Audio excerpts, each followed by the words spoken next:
A few days ago, I put out a review for Ironheart, the first 3 episodes, even though I could only make it through 1.5 episodes, and it was well received. I then put the show behind me and moved on with my life, doing several new movie reviews, only to notice that those reviews did not perform near as well as a review for Ironheart. So as with all TV show reviews that I do, if it performs well enough, I will go through and recap every single episode leading up to the finale. I did The Mandalorian Season 3. I did The Acolyte, aka The Power of One, The Power of Two, The Power of Many. I even did the recent Agatha All Along, A Down That Witch's Road. I'm starting to see a pattern. It seems like whenever I put out a review for a show I'm liking, nobody gives a crap. But if I'm hating the beginning of a season, people want to know more, and they want to know why. And so that brings us to right now, friends. I'm gonna be going over this newest entry into the MCU from beginning to miserable end. Because you know what they say, you have to strike while the iron is hot. Subscribe.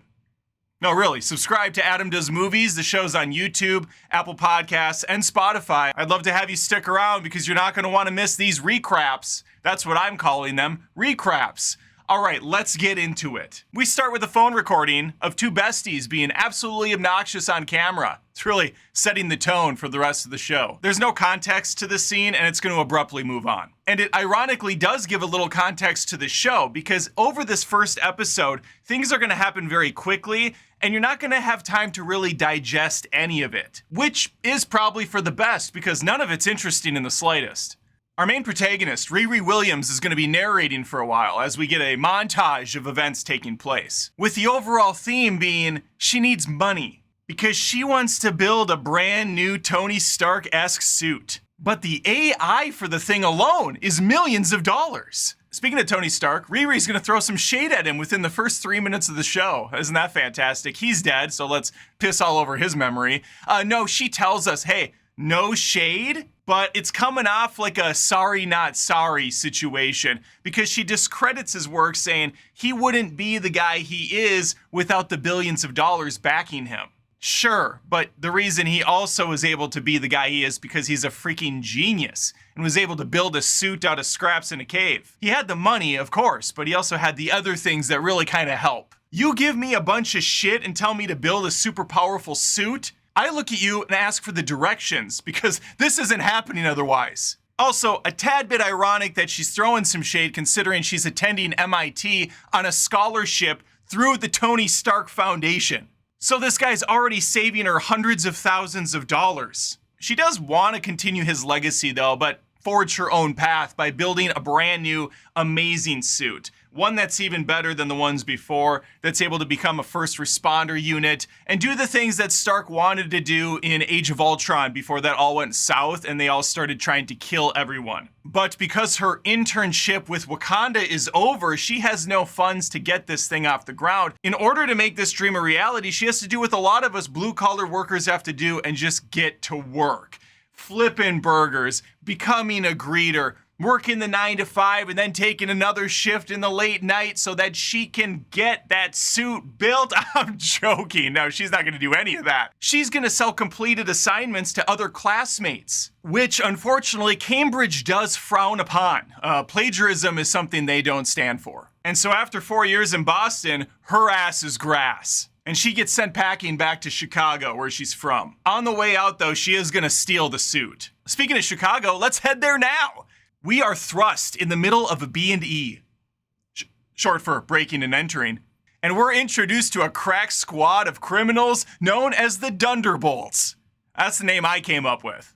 They don't have a name. What they do have, though, is an expert, yes, queen, hacker who's got super long nails that trigger the shit out of me because how is this person gonna type fast with those things smacking into the keyboard? At least make it somewhat plausible. This outfit is run by a gentleman who wears a cloak with a hood, and he goes by the name Hood. It's on brand.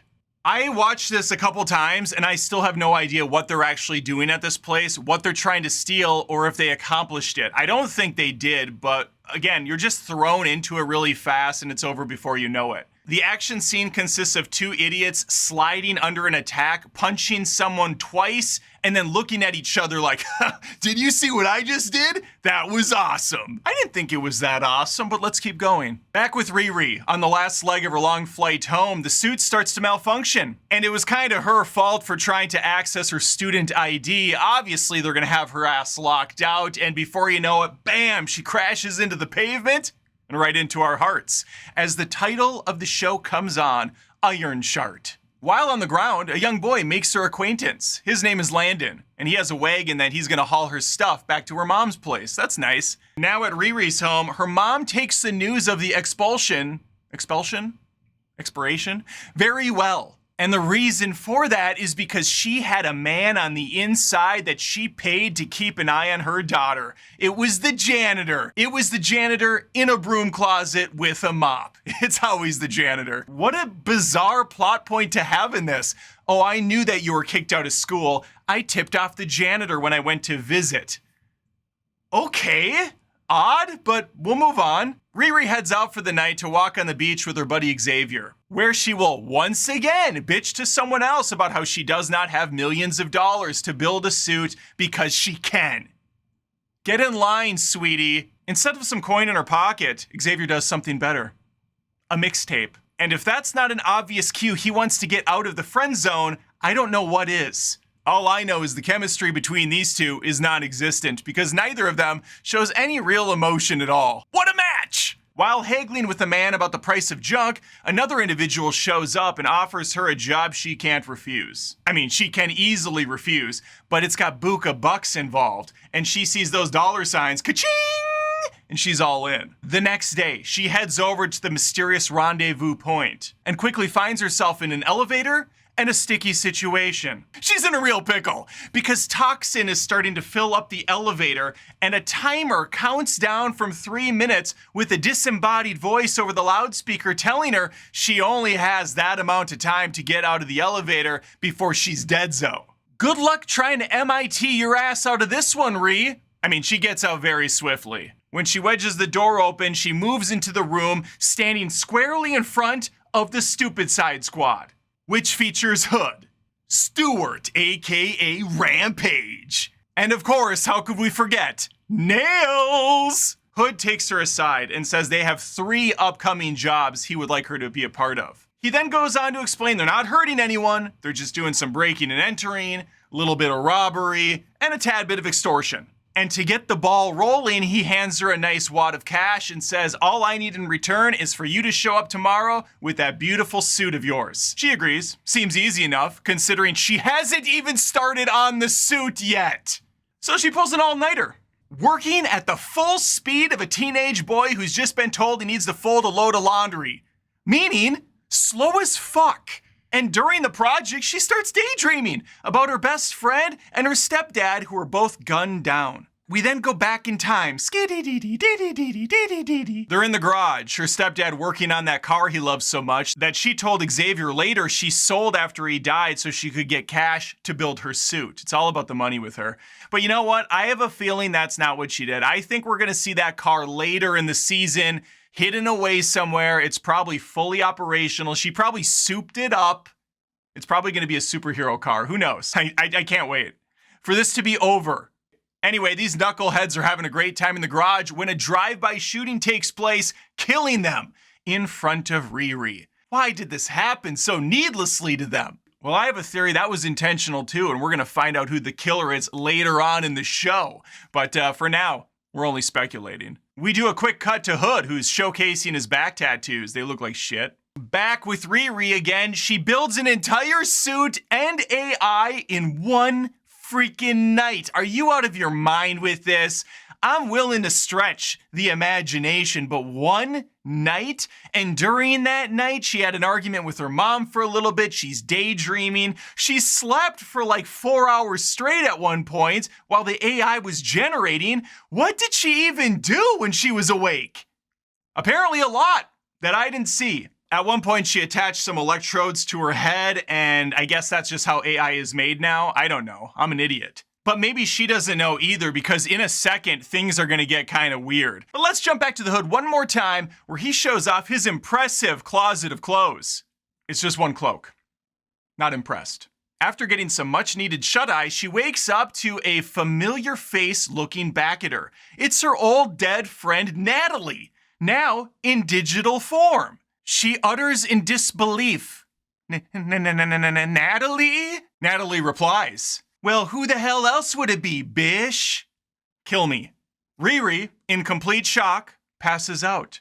Wow.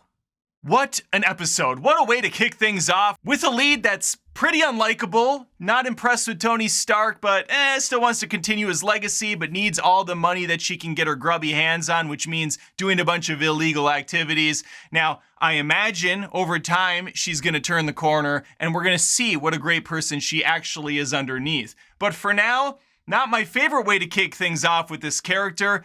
And as for everyone else, they're lame as all hell. This was a very mediocre start to a new series. I can only hope the show goes up from here. Very little action, and what was there was completely boring. The dialogue, the entire premise, none of it's working at all for me. And it's really hard for me to wrap my penis around the fact that she helped save Wakanda in the movie just, I guess, a year or so, 6 months ago, whenever it was, and they couldn't thank her with any cash. They couldn't help fund the suit project that she wants. She couldn't go work at Wakanda in their insane laboratory. Hell, they built Falcon, aka Captain America, a brand new suit for free. He didn't do shit for them. And that's the problem when you try to connect a massive universe at this point with so many different characters and stories, where something like Ironheart does not fit or really make any sort of sense in the world that's been created. But even as its own, let's pretend the MCU doesn't exist and this is just a story by itself. Would anybody give two shits about this? Is there anything here that's compelling in the slightest? My answer is a big fat no. But I'm gonna continue to watch and give you recap videos because you apparently wanna watch these. All right, there you have it. My thoughts on Ironheart episode 1. Number 2 is right around the corner. So again, I'd love to have you stick with me. Subscribe to Adam Does Movies on YouTube, Spotify, Apple Podcasts. Maybe even like this video if you're on YouTube. Hit the notification bell and comment below your thoughts on the series so far. And hopefully, I see you next time. Take care.